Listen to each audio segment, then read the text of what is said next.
Un témoignage pour continuer ce journal, celui d'Ahmed Reda Sawan, réfugié syrien. En 2012, il décide de quitter son pays en guerre.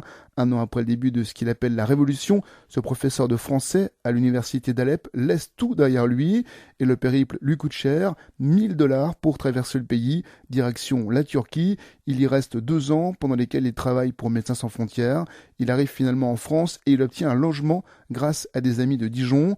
Dans notre pays depuis 3 ans, il a donc décidé d'écrire un livre sur son parcours. Pour lui, il doit permettre de laisser une trace dans l'histoire. C'est pas seulement raconter, c'est vraiment laisser un petit témoignage, des petites traces pour l'avenir. Pour les gens qui vont venir après 100 ans et voulaient savoir quelque chose. Je vois que toujours c'est les gagnants qui écrivent l'histoire. On sait pas qui sera en série. Et je veux pas un jour que, si le régime reste, que toute l'histoire qui sera lue sera du côté de ce régime.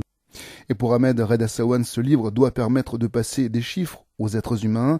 Il lui a fallu 3 ans pour l'écrire, des moments parfois difficiles pour lui. Il explique pourquoi au micro d'Hugo Sastre. Au début, j'ai pas voulu revivre et me souvenir de ce que j'ai vécu en Syrie. Deuxièmement, j'ai essayé plus ou moins d'être objectif. Ça veut dire, par exemple, si j'entends un jour que mon cousin était, par exemple, arrêté par le régime, j'ai pas voulu écrire directement pour ne pas être plus ou moins subjectif. Le dernier point, c'est au début, j'ai évité de l'écrire parce que j'étais pas sûr si les gens en Syrie seront plus ou moins gênés par ce que j'écris. Donc, j'ai pris mon temps pour réfléchir, pour leur parler, leur contacter, voir ce qui se passait exactement. Et en même temps, il y a ce qui était très fort émotionnellement.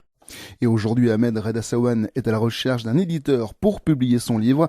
À noter que vous pourrez découvrir plus longuement son témoignage et son parcours mercredi matin dans le cadre de notre invité du jour à 7h20.